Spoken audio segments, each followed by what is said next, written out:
Well, good morning from rainy Vancouver Island. A little change in the weather from yesterday, but I didn't realize how much I missed the rain. It almost never rains in Yellowknife in the Northwest Territories. Very, very dry climate there. And I checked the humidity on the boat this morning. It was 60%, which is quite nice. In our house in Yellowknife, it's a struggle to get it up over 20% humidity.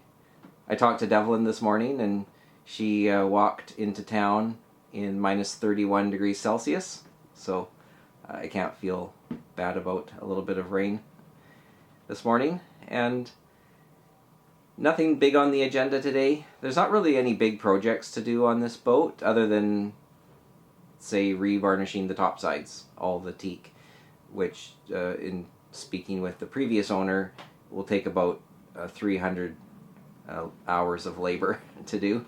So that's not going to happen this trip. I'll do that when we're back on the boat full time. So today I'm just going to be poking around a bit. When we were here in July, it was such a fast and furious trip with just loading stuff on, all the stuff from Moonshine onto here and replacing the batteries. We didn't really get a lot of time to just relax or go at a slower pace, looking through stuff and organizing things. So as you saw yesterday, there's still a lot of stuff in each quarter berth and in the V berth. Some of that stuff's going to have to stay. It's like there's a boat cover and a sail. So there's some things that are just going to stay in certain places. But I'd like to do a little more organizing today. And I'll try to show you guys a couple systems on the boat. I'll show you the new electrical panel. And another interesting thing we have on the boat is, it's way over there, I keep looking at it to remind myself to say it, is our tank tender. It's a kind of a interesting system, and with one gauge you can measure, we have 2 fuel tanks and 2 water tanks, and you can measure the amount of fuel or water in each of those tanks all on one gauge. So I'll show you how that works. And then the previous owner had written out a very detailed diagram of how many inches equal how many liters for fuel and for water and for each tank, because there's 4 tanks in total that read off this gauge.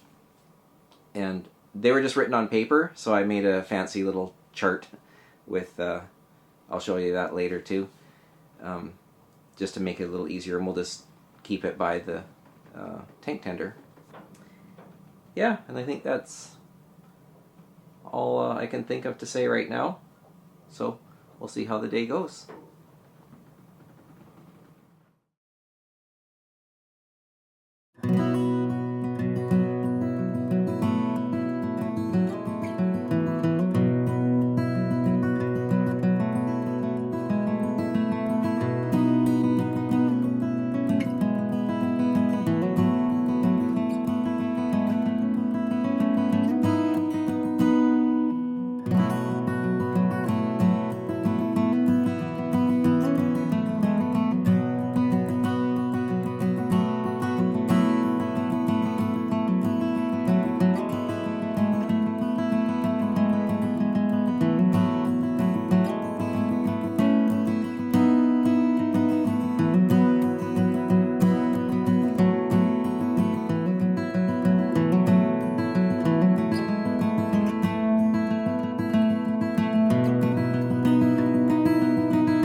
I'll show you that tank tender and how it works.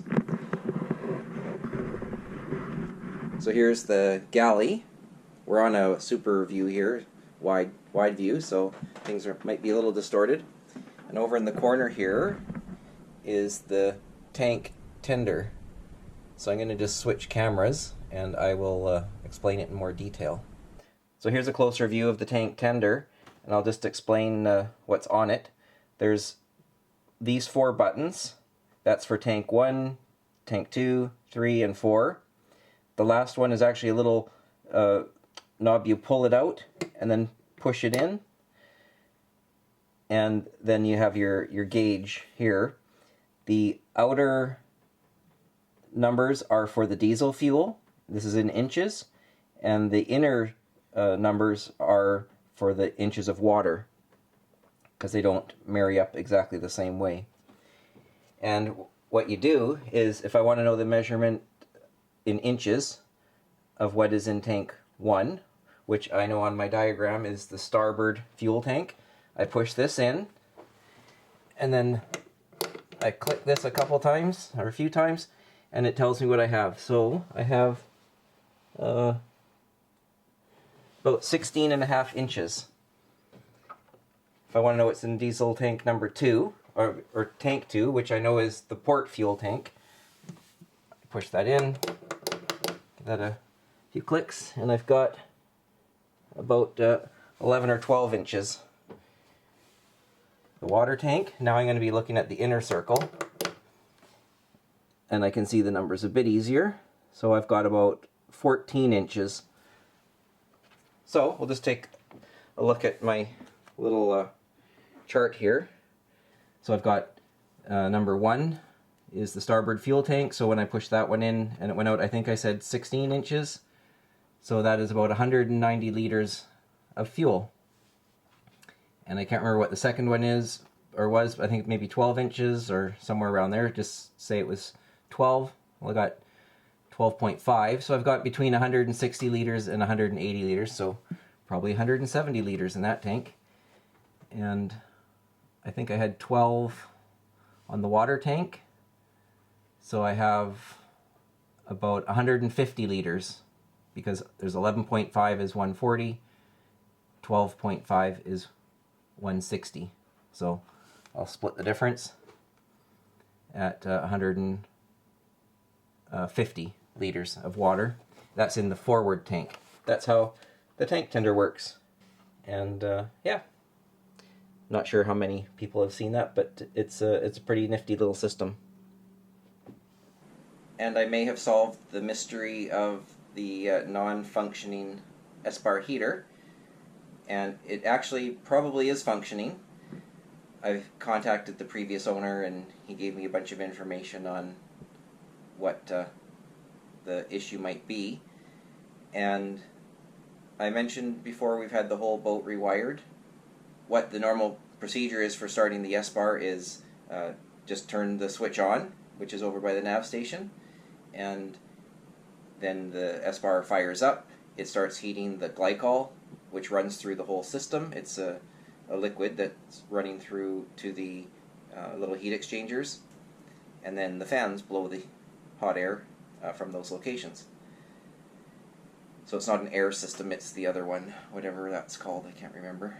But there's a switch that was on the old electrical panel that you needed to turn on if you wanted the S-bar to fire up and actually provide heat. If you didn't throw that switch, then the S-bar would shut down after the startup procedure and just let you run cold air or cool air out of all the vents. So I guess when it gets warm here, that's an option. And I talked to the electrician, and he said no problem, we'll just figure out what that switch is and set it back up, because that might have been something he wasn't aware of for that particular system to work, because normally with this you just turn it on and the system's providing heat. It doesn't have that ability to interrupt the startup procedure to block the heat from, or the S-bar from firing all the way up. Anyways, no big deal. He's just going to come down and sort that out. And it's not that cold anyways right now, but I'll show you where the S-bar is. I thought having a bigger boat meant a lot of space for doing things, but it doesn't. It means that you just still have to crawl around and get into tight places.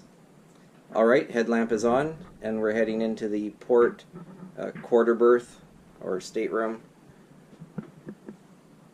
You might have noticed I've done a lot of cleaning and tidied it up in here. So the S-bar heater is all the way here in this access. And there we go. That's the Espar heating system. And you can see it's all piped. So as I was mentioning, this system, the unit heats the glycol runs through the system, and then the individual heat exchangers at particular locations. We have one in the salon and one in the head. That's where you can blow the heat out of. So, yeah, I'm not going to touch anything because it's just a matter of, it's a wiring thing. It's not anything else. And I think this is our auto helm. It's a Ram. Yep. So this, sorry, it's a bit dark. This is our Ram mount, I guess, or it hooks right into the steering quadrant. That's how our auto helm works. That's a nice system. They're really strong. Yeah, that's back here. Well, since the GoPro is out, I might as well show you the new electrical panel. So it's just behind me here in the companionway. And there was a really old one there before. It was, well, the original one, I'm sure. And it was DC in here, and then there was some AC, a secondary AC panel in there that had been wired in, not during the construction of the boat, but at some point in its lifetime. So we had everything redone, and I'll just bring you guys a little closer. I'll put my light back on. It's a little bit dark there, but here's our companionway, and I'll try not to get the shadow too much, but that's our new panel. We've got 12 volt DC, and then 120 volt AC on the right. One nice thing about this is if it's nighttime, I'm not sure if the camera will pick that up, but it's all backlit. So if you're in the dark and you need to find the panel, it's pretty easy to see at night. And I can turn those off if I want.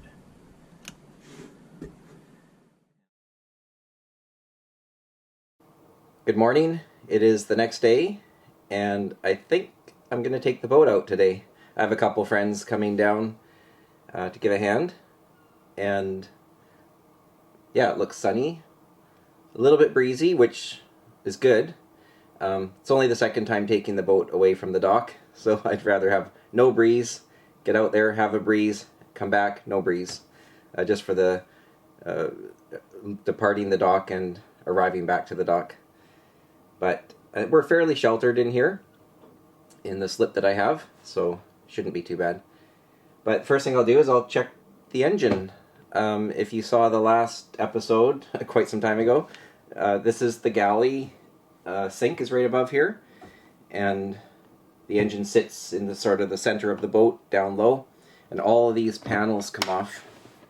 I'll just remove a couple of them, and there's, actually I'll stand up, and this whole panel comes off. And there's even a light in here. Not sure if the camera can see that. But it's a Yanmar diesel, a turbo diesel, 76 horsepower, installed in, I think it was 2009, new. And, oh, she's amazing. When she fires up and just purrs. 4 cylinders. And we carry, I think, 400 liters of diesel, or 470. I can't remember. I think 470 maybe. Anyways, I thought I'd just do a quick engine check on it before we head out and fire it up and see how she sounds. There's 0 water in the bilge, so that's great after sitting since July. Not a drop of water down there. And yeah, so I'll just do that, check a couple things, and then get her fired up.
So if you've been following the channel for quite some time, you might recognize this face. Why don't you let everyone know who you are? Captain's mate Finley reporting for duty. I volunteered to crew with Alfie on the Rupert trip there. We were just reminiscing on some of the great locations and spots that we found, and the fact that Alfie's been back a few times since. They were so good, and I'm envious because I've been basically landbound almost since our last trip, pretty much. I'm out of the boating game. I sold my boat, and actually we sailed past it this morning, believe it or not. Yeah. And there was 3 of us on that trip. That was in 2016. Wow. We sailed from Vancouver to Prince Rupert. Yeah. I think it took us about 12 days, 14 days. Yeah. And it was you, myself, and my dad. Yeah. One of the And greatest trips that ever. was probably Cole's biggest trip on the coast. For sure. And Without a doubt. we know each other from when we lived aboard. I lived aboard my CNC 34, and you lived aboard your Bayfield 36 Yeah. at the same marina in Vancouver. So that's how we knew each other, and that was an awesome trip. Awesome trip. So Cole's now living in on Vancouver Island in Nanaimo, and we connected, and I said, "Hey, you got to come out sailing." Yep. New boat is your new boat is sitting half an hour from where I live now. So I think that's what they say is the best way. Have friends that own boats. Yeah. Well, you're welcome anytime, of course. Yeah. No. Awesome. Fantastic. And Good boat we got here. I'm glad that we've still managed to stay connected and Yeah, man. get you out on the water. And what do you think of the boat? It's a little different than Moonshine. It's amazing. It's actually reminiscent of my old boat with all of your boat was so much more fiberglass and lightweight, and I was so envious of all of those things. And here you got a full keel old classic. Yeah, but this is just what you always wanted, Yeah. and it's awesome. It is awesome. the- It has the bow thruster and all kinds of cool stuff, man. Yeah. Yeah, we got it away from the dock Yeah. fine. Yeah. A bit of a breeze, but we managed. And yeah, we got the sails up. We've got the main sail and the head sail. Yeah. I think that's all we'll get up today. But we're Pretty we're good clipping for a along first day. Absolutely. and enjoying the day. Yeah, and then some. Absolutely perfect day. Perfect day. And we have one more crew today. This is Tim, our highly valued electrician that we met last summer and helped us with the inverter, charger, and batteries, and has done quite a bit of work on the boat since. And yeah, big upgrades for the electrical systems, which is much appreciated. So I said, when we're down next, we got to go for a sail, and here we are. What do you think of the day so far? Oh, it doesn't get any better than this. The sun's shining, we've got a beautiful breeze, and what a boat. I just love this boat. It's so different to the one I used to have. So glad we could get out, and we have 2 sails up. This is sort of the shakedown cruise, sea trial day, Yeah. testing some systems, and we got the main up and the head sail. We're not going to do the mizzen or the stay sail. We'll just keep these 2 sails up and enjoy a few hours out here, I think. It's nice and quiet and sunny and a little breeze. Yeah, this is a true privilege. I've been getting cabin fever because I haven't got a boat anymore and I haven't been sailing, and this is the first chance for a year. No, it's Well- just wonderful. Glad to have you aboard. Glad to be here.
Well, we made it back to the dock and had a lot of fun.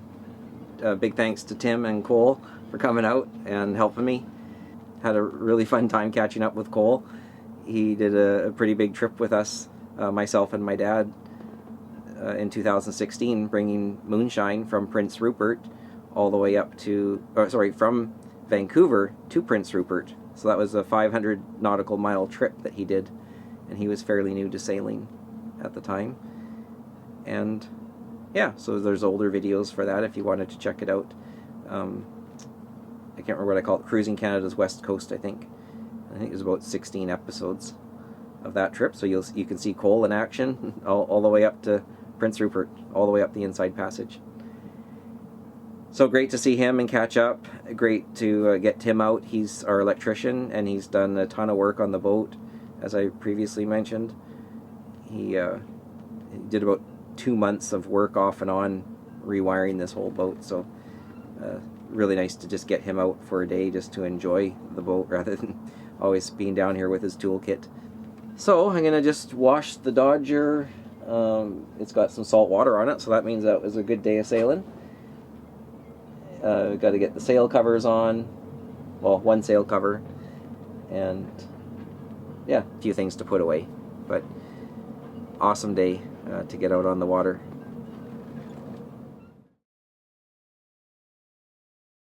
Well, before I go to bed, I thought I would share with you all that the S-Bar heater is working amazingly. It's I just looked at the temperature outside, and it says it's 6 degrees Celsius, and it feels like 5 degrees Celsius. I guess that's with the wind chill.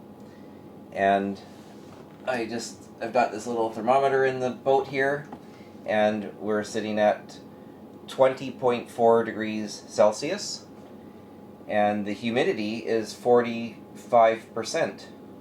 Oh, it just went up to 46, but when I got here a few days ago, the humidity was 60%, and the boat was 13 degrees with just a little oil heater that's hooked up to the AC.